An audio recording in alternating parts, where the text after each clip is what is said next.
We're about to start the next session.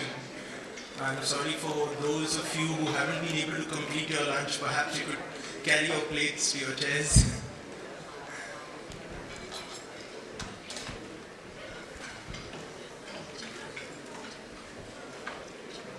Everyone, thank you for joining us for this session. After the more glamorous topics of M&A regulation that we had in the morning, I think we now can come to the bread and butter of every antitrust authority, which is cartel regulation. And it's in that context to talk of the leniency regime, which is a very important key factor in regulating cartels. And we will also spend some time talking about settlements and commitments and the way it's going to pan out, which is being proposed in the recent amendments. We have got a great panel for you. To my left, Ms. Jindgar, who needs hardly any introduction really, but for those of you who are not familiar, she's got a master's degree in business economics. She worked with the markets regulator SEBI for over 15 years in various capacities, followed by a stint in the Director General's office of the CCI, and now she occupies the position of secretary as well as the head of one of the Antitrust Divisions at the Commission. So thank you, ma'am, for joining us. Then to my extreme left, we've got Mr. Tarun Halla, who is the legal head of Syngenta. In India, he has over 20 years of experience in the field. He started out in private practice in a law firm, followed by going in-house in various corporations. Before Syngenta, he was legal head at Nokia and heads a large legal team now for Syngenta. Recently, during the whole worldwide agrochemical consolidation that happened a few years ago, he interacted with the CCI as well, so he'll be able to share his experience there. And we've got Pranjal from Khaitan, who is a partner there, been there for several years, worked on across both enforcement and merger regulation, and has got wide experience in both areas. I am from DSK Legal, formerly Luthra & Luthra, where I spent over 19 years doing competition law. So I think we can start out with Ms. Jindgar. I think she'd like to make some introductory remarks. Thank you so much. So it's indeed a pleasure and privilege to be part of this conference organized by CII with CCI, and also of course to be part of this session, which is very close to my heart, this antitrust area of antitrust enforcement. So procedural economy, timely and efficient enforcement are hallmark of any effective regulatory framework. Accordingly, it has been constant endeavor of CCI to streamline, fine-tune and the regulatory processes and procedures based on experience gained and difficulties faced, international best practices and specificities of our jurisdiction. Leniency regime, confidentiality regime and proposed settlement and commitment topics of this session of the conference are very important tools of modern antitrust enforcement aimed at promoting a trust-based antitrust framework, which I think sounds very interesting, but that's what, as an antitrust authority, we would like to trust the industry as we proceed forward. Let me now briefly touch upon CCI's experience and developments taking place in each of these areas. I shall begin by talking about the leniency regime. Cartels, as we all know, are the most pernicious form of violations of competition law, having adverse effect not only on a particular section of consumers, but collectively they cause grave harm to the economy as a whole. And in fact, it has been a priority, enforcement priority area of CCI, and in the course of its journey since inception, CCI has busted several cartels.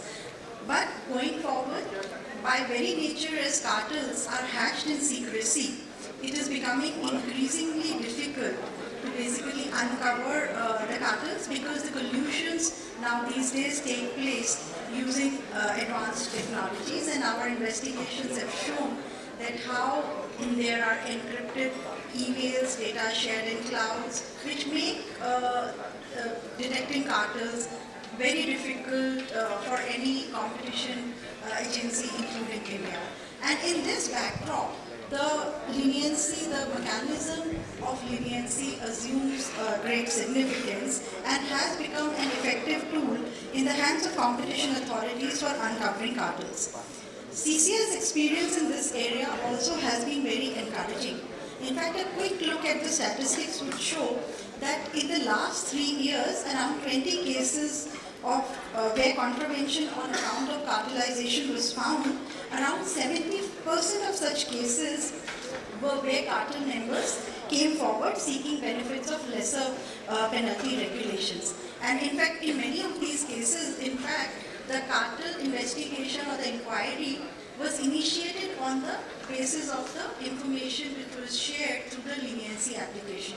In fact, since inception, ever since this regime came into being, CCI has received more than 100 leniency applications, and I think that is a testimony of the success of this regime and also the kind of confidence which has been shown by the stakeholders in CCI in basically enforcing this. In fact, over a period of time, several changes have been brought out in the regulations governing the leniency regime.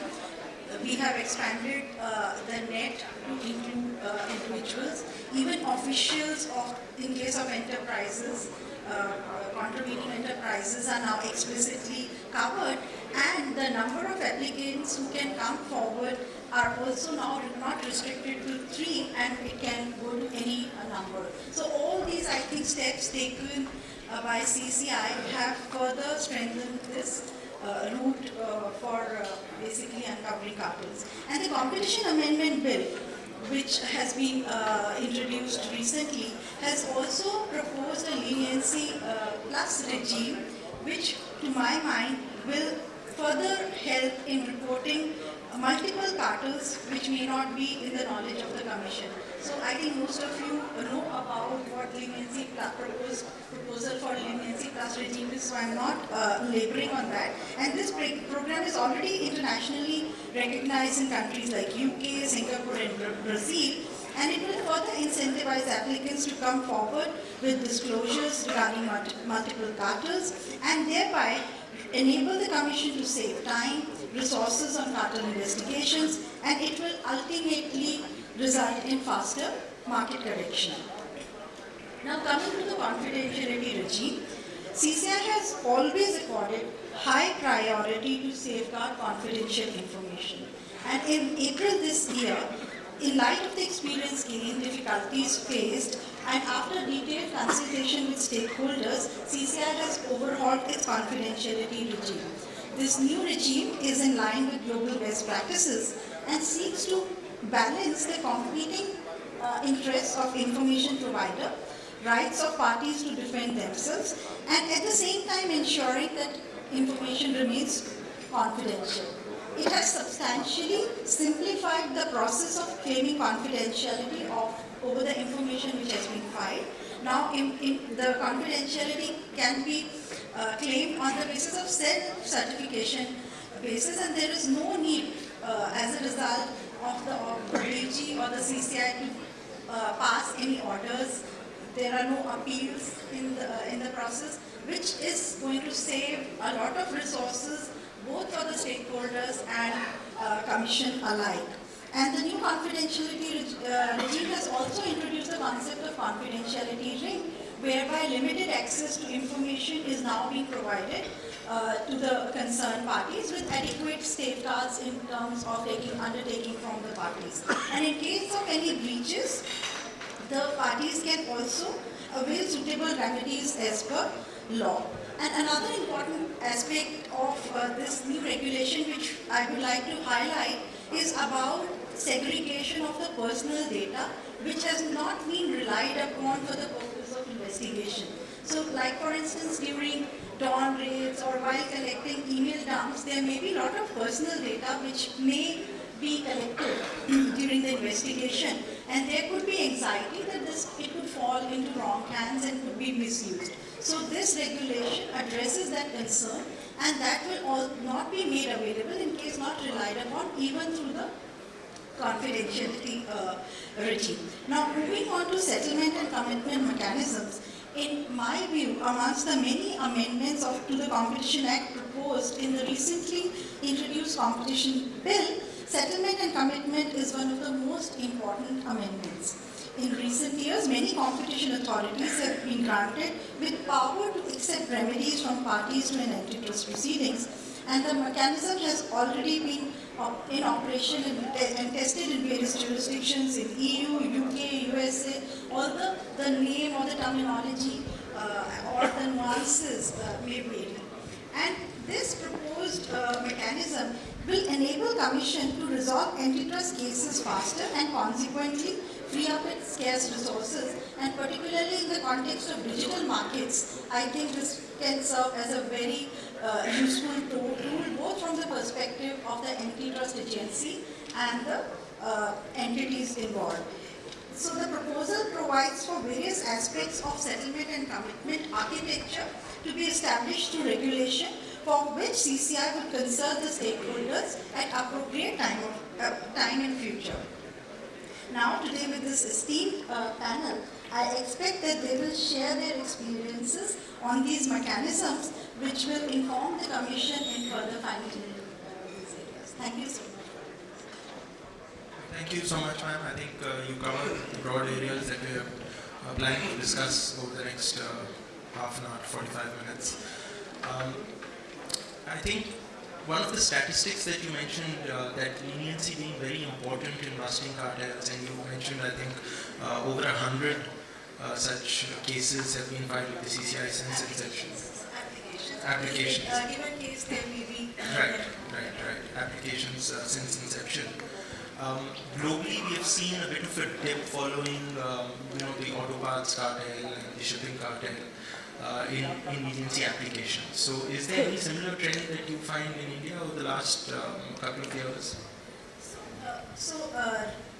Rather, I would say that, from at least the internal statistics that I have, we don't see any such dip. Rather, I would be inclined to say that there has been an increase. In fact, this is of course a relatively new concept in India, and the first order was passed in 2017. But thereafter there has been a peak, and I don't see a declining trend. I can see from my experience with the leniency regime and interacting with the CCI that a good job is done in terms of keeping things confidential, because that's a very key factor in the success of any leniency regime, be it in India or in the US or any other country. Can I ask then, Pranjal, what has been your experience over the years in this regard? And in light of the new regime that has just been brought in place, what is your experience, and how do you see this panning out? Yes, thanks for the question. And I would say, to summarize it, all in all, the experience of the industry as well as the legal fraternity has been great in terms of how confidentiality regime over the years has panned out, and it's been very well received, especially the last set of amendments that we have received in the confidentiality regime. There are a couple of areas perhaps we can still see improvement, but we have to look at this whole scenario from the context that several years back, probably in 2013-14, in leniency matters, the opposite parties had no idea what is the case they are asked to meet, and we had certain rounds of writ petitions as well, which are unfortunately still pending. But from that stage to come this far is really a step forward, and the Commission must be congratulated for understanding the issues here. So definitely defendants are much better off and much better placed now to defend cases with more access to information, even in leniency matters, no doubt about it. But there are a couple of areas, especially with the confidentiality ring coming into being, which can perhaps be looked at, and I just want to take this platform and speak about two areas in particular. The first one is regarding the members of the confidentiality ring, and it appears that who could be members of the confidentiality ring is is decided by commission slightly inconsistently. So we have seen some cases where a class of employees have been restricted from being part of confidentiality ring, whereas there have been no such restriction in some other cases. So this is particularly important because there could be operational employees in appropriate cases where because they are part of the confidentiality ring, they can go back with certain information. Obviously, there is an undertaking which will bind them to not use it. But then the question is, if they are involved in operational matters, how could one control the subconscious mind to not use it and not be guided by it while they are, performing their operational roles? And this reminds me of a merger control scenario in the past where we were negotiating a merger control transaction, and there was an issue of a parent and joint venture both independently operating in the market in a competing manner. And the remedy that was proposed by the commission was there shouldn't be common directors between the parent and the JV. And that was our precise argument in that case, that we will furnish an undertaking to the commission, and that should help in controlling the director in performing the role in respective entity. However, the commission came up with a very good point and a very logical point, that while an undertaking will ordinarily work, but when it comes to a same person performing roles in two different entities, it's the subconscious mind that will play out, and therefore it will have an impact in the decision making when it goes back, when that person goes back to the entity. So I believe there is something to learn from that, and I believe that in terms of confidentiality ring members, Commission might want to tweak its practices, especially in relation to what class of employees can be part of confidentiality. The second point is really the plight of third parties, and I say this because in recent times we have seen that Commission is becoming very proactive, very intrusive. Even third parties can face very intrusive data requests at the commission level as well as the DG level, and therefore a lot of information is provided in cooperation by even third parties who are not involved in the case to the commission to take the case forward. However, there is a concern, the concern is really that when the third party is in a supplier-customer relationship with the party being investigated, or in a strategic partnership with the party being investigated, there could be certain data points which that third party wouldn't want to get shared with the opposite party being investigated, because by the very nature, some of the data points could be very sensitive and can have diminutive effect to the business of the third party. So in that case, unless we have again the implementation of limiting the access of confidential information to only a certain class of employees, the risk is that such information can, even if not overtly, subconsciously or covertly, may be subject to some form of use. So I think these are two areas which I thought that should be pointed out. Of course, these are very, very ticklish issues. So first, I'd like to respond to your observation about the number of people who are given access to the confidentiality. So here I would like to assure that it is absolutely consistent in terms of the total number of people who can, of a party, who can get access to the confidentiality ring. However, within that, we have provided the flexibility to the party concerned to decide for themselves that how many external counsels and how many people from the operations they would like to bring in. Now, coming to the question, so that may have given to some kind of an impression of an inconsistency, because there have been occasions where initially parties came out and they kind of gave more number of outside counsels, and later on they said that we want now more internal people. So then it becomes, it would have amounted to increase the number of people who are getting access, and so that may have weighed in the mind of the commission and thereby giving this impression. And and now coming to the question of before that, about the undertaking. So here, I think fundamentally it is very important to understand that what is the purpose behind a confidentiality ring.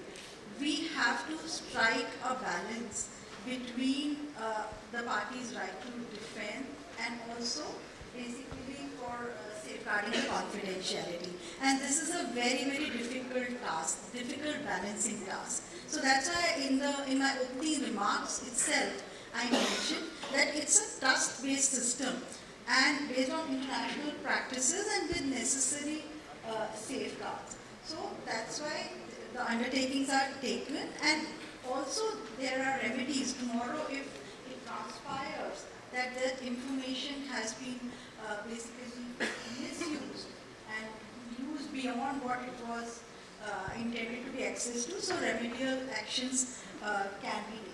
Now, coming again to the question of third parties, again, any information which is used for the purpose of basically arriving at a contravention will have to be naturally shared with the concerned parties. But there are again additional safeguards in terms of providing information in ranges, and so I mean, again, somehow we have to strike this very delicate balance, and also what you have to see it in comparison with what was the situation prior to the setting up of this confidentiality ring mechanism or the new regime, where the access was given to the entire company which was basically defending this case. So in that sense, I would say that we have tried to attempt a delicate balancing act.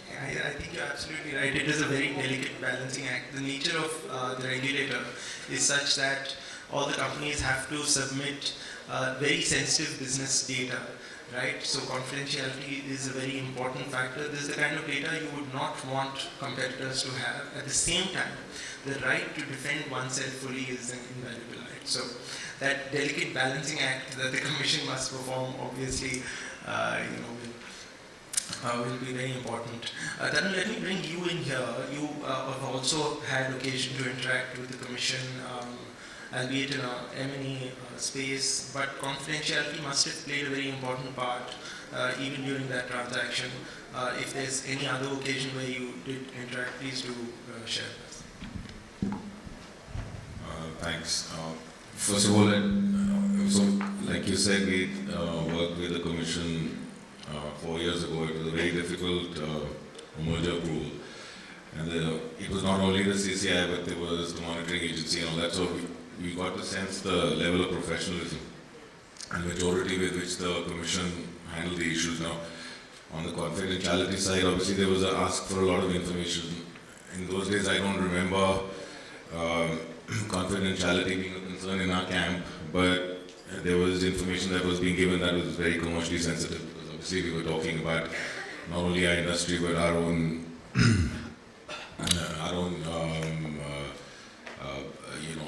revenue and our numbers, and obviously the entity that we were merging with was also under a similar scrutiny exercise by the CCI. So there was a request to redact the information.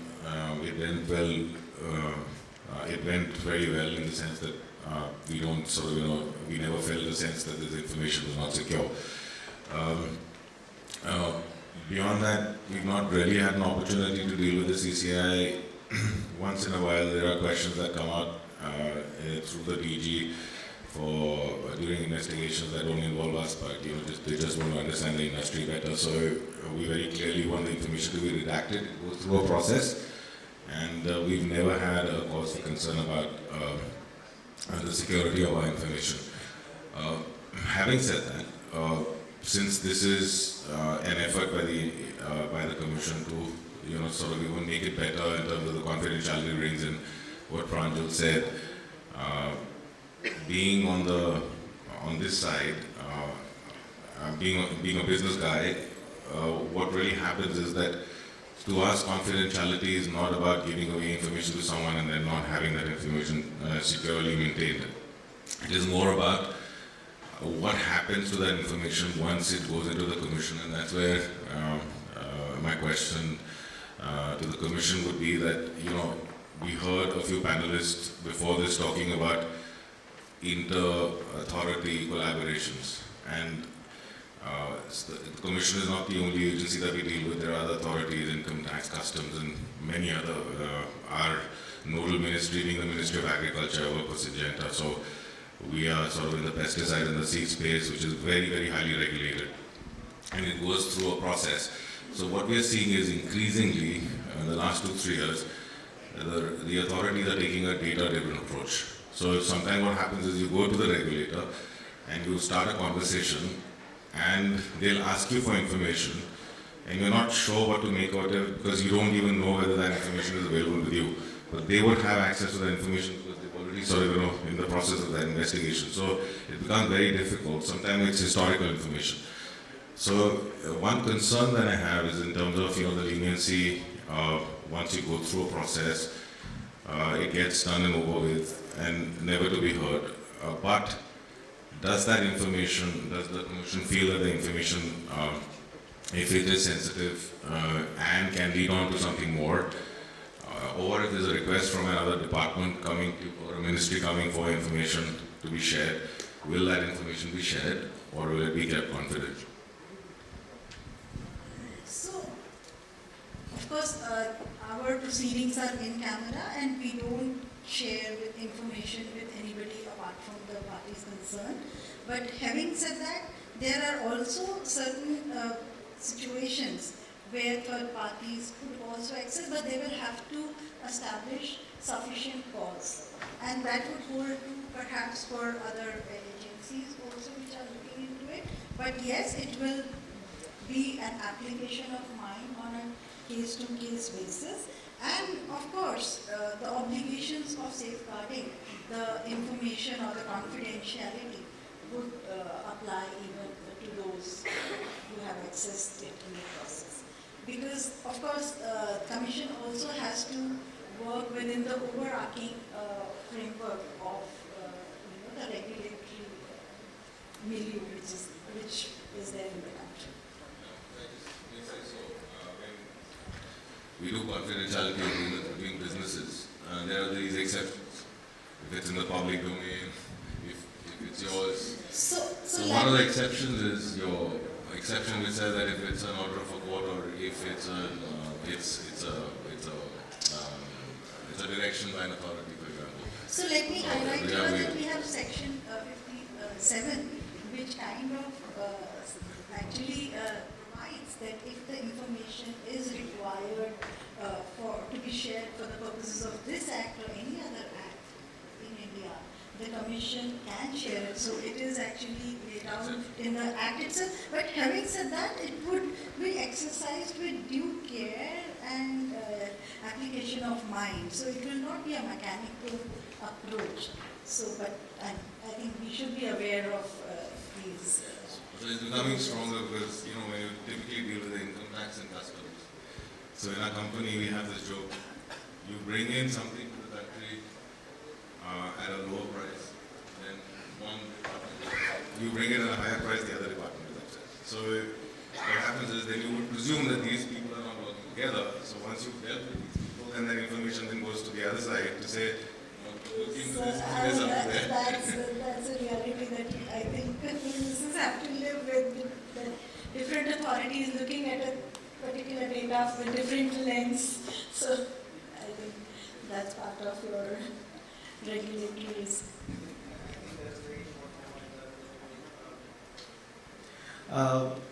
But I think we should take a good point away from what ma'am said, essentially that these are in a sense in-camera proceedings and access to all the data is provided only to the parties, and to some extent even that is redacted only to the amount that they need to defend themselves, right?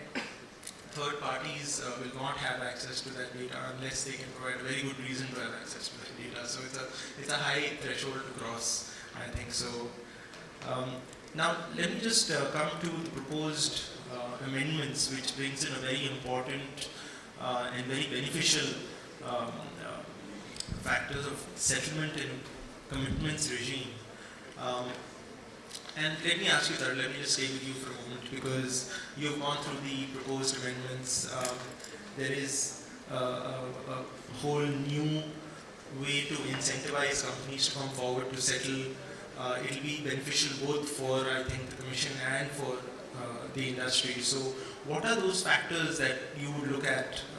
Because the detailed regulations still have to be framed. There's going to be a lot of interaction with industry, I think, that the Commission is going to do. They're going to have internal deliberations as well.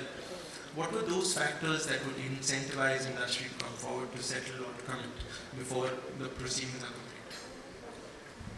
So actually, I'll just try and answer it differently. When I saw these proposed amendments, we've been working very closely with a different set of regulators, and there's apparently a mandate from the Niti Aayog to try and decriminalize as much of the, for ease of doing business, and sort of treating a businessman with respect and all that. So we've seen that in a lot of our regulations that apply to us. And recently, I had an opportunity to sort of be part of a team that presented to the Joint Parliamentary Committee on decriminalization of a few laws, including the National Biodiversity Law, which is very draconian in the sense that it's 7 years imprisonment and all that. So we were kind of surprised. We thought the meeting didn't go very well, but when the suggestion came back, the government decided to decriminalize it. But on the other side, what we found is that the quantum of fines had been increased by 1,000 times. So now what happens is, if I'm a small business and there's a big fine that's looming over me, the tendency, so if I'm not going to go to jail, then the tendency is to try and save the fine. So what, when I read this, there were 2 or 3 things that came to my mind, just drawing parallels. One of the things that I didn't see here, or maybe it may be part of some rules that I'm not aware of, is this director's liability. So what we see is that, especially when you're dealing with bigger companies, the big fish strategy is that you send a notice to all the directors, including the managing director, and then fit to eye jayenge, that kind of approach. So there's always this fight, and then some of it leads in a bad way, and then you sort of have to deal with it. The thing is that it's the complicit theory. I mean, the person responsible has to be the person who's closest to whatever happened or was aware of that. So one of the things that I would like the Commission to keep in mind is that when you have an investigation of this sort and you're looking at settlement, who are the people that you sort of reach out to within the company also should be based on your understanding, or could be based on your understanding of the potential target, if I may say so. So that's one. The second thing is that we're good that we don't have criminal provisions here, but it's also the certainty aspect, which was part of what we discussed in the confidentiality, is that once you've done with it, then you're done with it forever. And therefore, the last point I want to make is that I read somewhere, I'm not too sure whether, and one of you can correct me, is that the order of, or the settlement, or the commitment is not appealable, right? It's not appealable, so you can't appeal. So I'm a bit divided on that, whether, there should be a right to appeal. And picking up from one of the panelists who said that maybe this is a time for the Commission to think to have your own tribunal rather than going to the NCLT. The experience with the NCLT has not been so great, the backlog, the IBC, everything else. So you just get pushed down under, and therefore having that judicial member and all that, and so having sometimes, because if you settle, then there's no reason for you to go and appeal, but sometimes there may be an opportunity because it may go out in the public domain and then result in a business impact, which then sort of, you need some place to go to sort of try and undo that.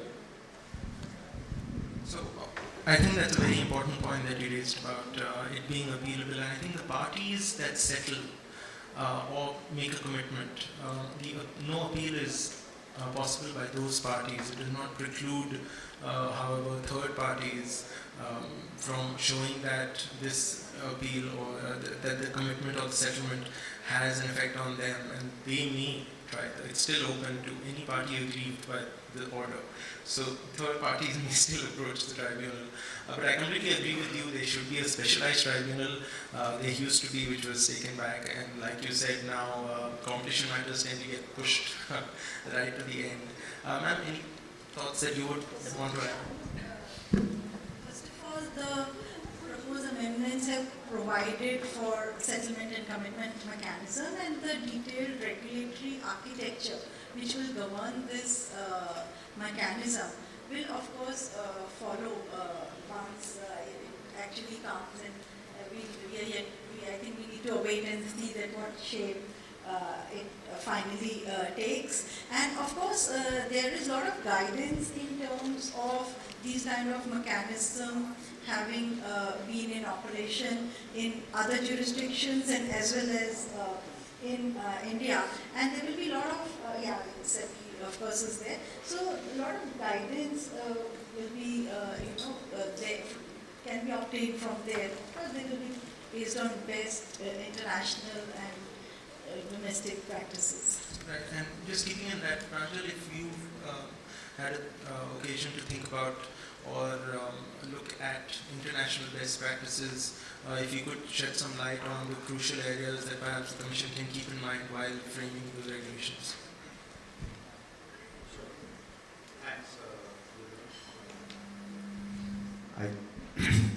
I think these are obviously steps in the right direction because we want Commission to prioritize itself in sectors where we see more anti-competitive conduct, or probably look at cartels, because obviously settlement and commitments are not applicable to cartels. So the priority can be on that side if parties come up at either at the prima facie stage when we talk about commitments or after the DG report has been issued for settlements. So that still saves time for the Commission, and it's and time and money and both. So as much as it is a benefit that is to the parties, it is a benefit to the Commission itself, and that's an understanding which the Commission must take into consideration while approaching this.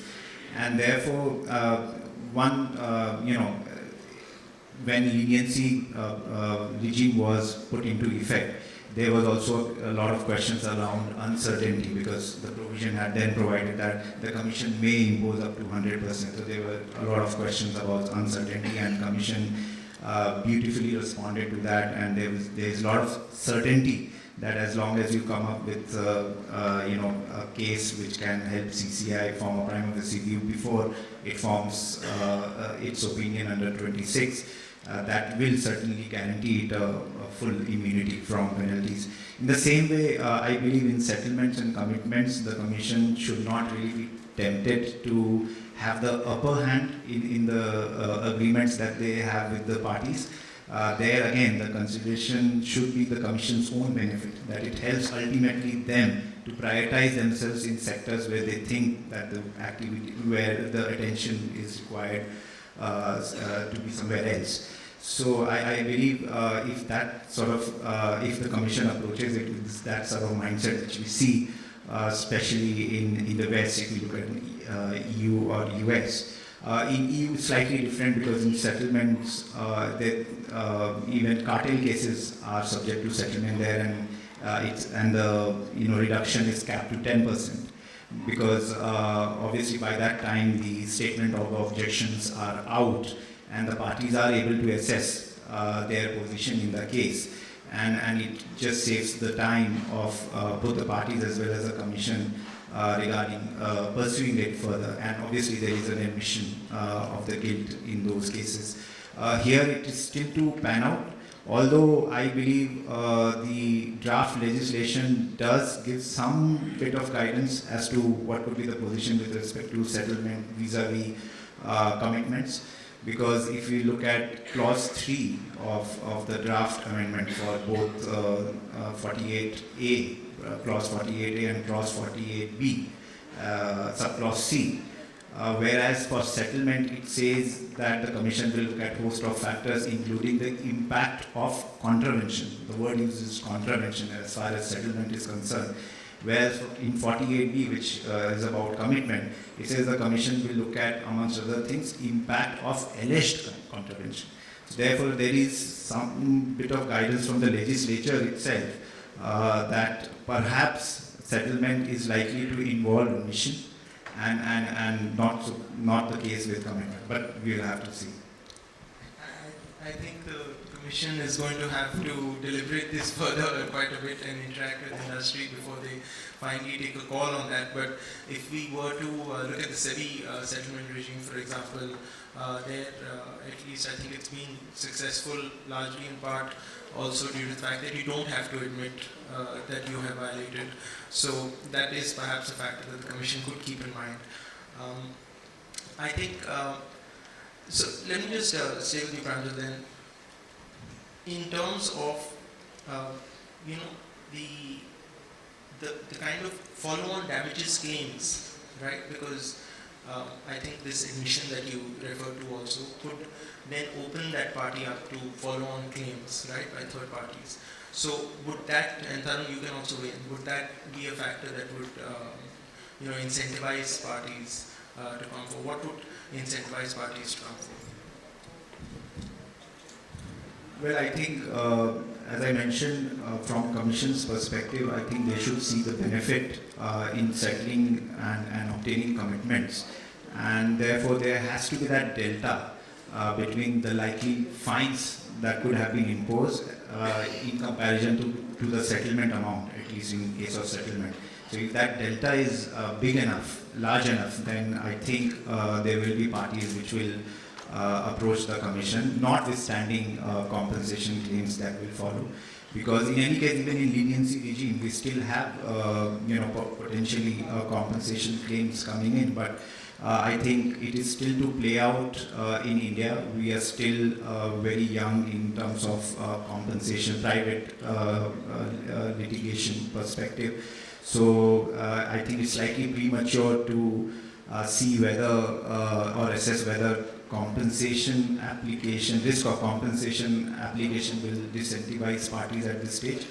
But primarily the preliminary view is that you know, private enforcement is typically seen as a completely independent form of competition enforcement, and those take its own takes its own shape and should not really be seen in conjunctively with the action that is taken under enforcement by Competition Commission.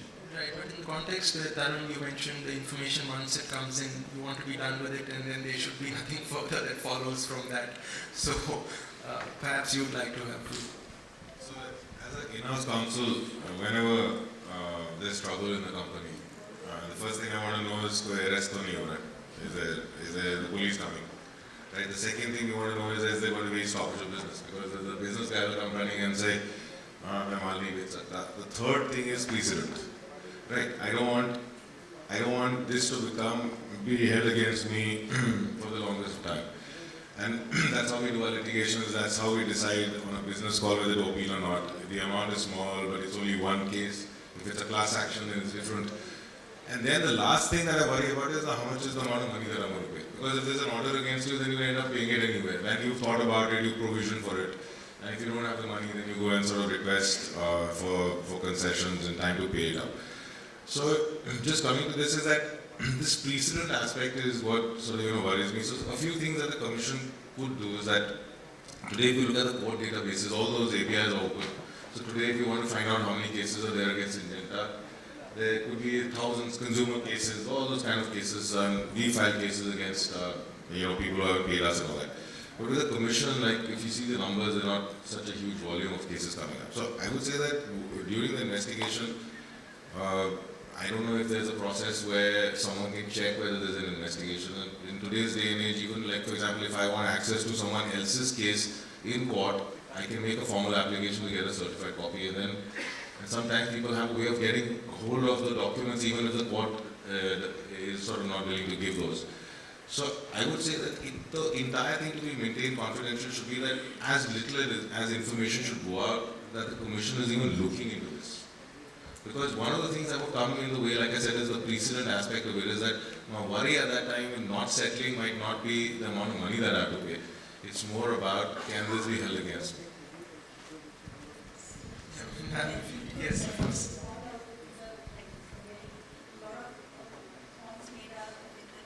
Observations and there may not be clear-cut answers.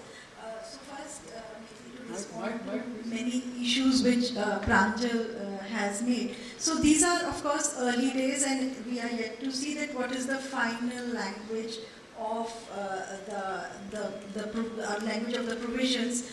They are before the standing committee and how finally it shapes up, and thereafter the regulations will come into being if it gets amended. But having said that, I think what assurance we as CCI can give is that it will be taken in right spirit, that these mechanisms like settlement and leniency regime, they are basically founded on principles of trust based mechanisms where you want to provide certainty and finality to the matters. So how it actually, the nitty-gritties of course will follow.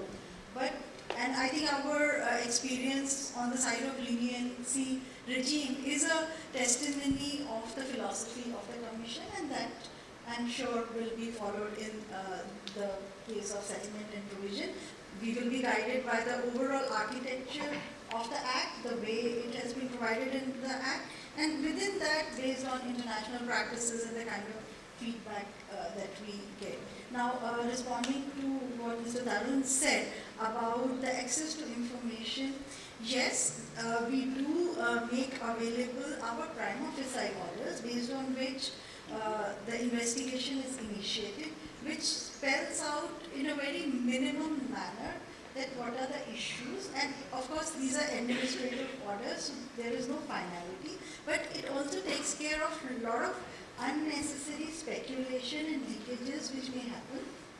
So, because transparency by itself also has its benefits, and as such it clearly brings out that this is merely being investigated, and now over a period of time there are so many cases where a prima facie view was held and it finally did not get converted into a contravention. So in that sense that information is there, but during investigation no access to information is provided, and I've already mentioned that in any case access is given to the concerned parties and only in exceptional cases on a demonstration of sufficient cause to the third parties. I've been asked to wrap up. I think the next session has to start. So I'd like to thank all the panelists. Thank you so much, ma'am. And the other panelists, thanks for the audience for a patient hearing.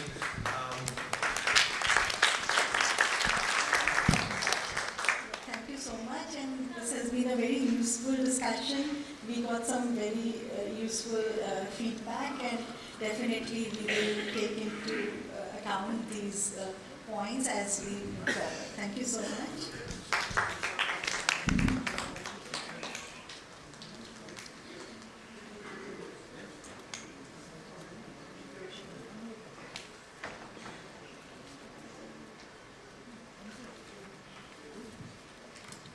Highlight about these FAQs because I can see there are a lot of questions in the mind of the audience and the panelists about our leniency regime and confidentiality regime and how to find information. So I would request everybody to refer to this because based on our experience and queries that we receive from time to time, we have tried to address them. And these can be accessed on the website and are also available.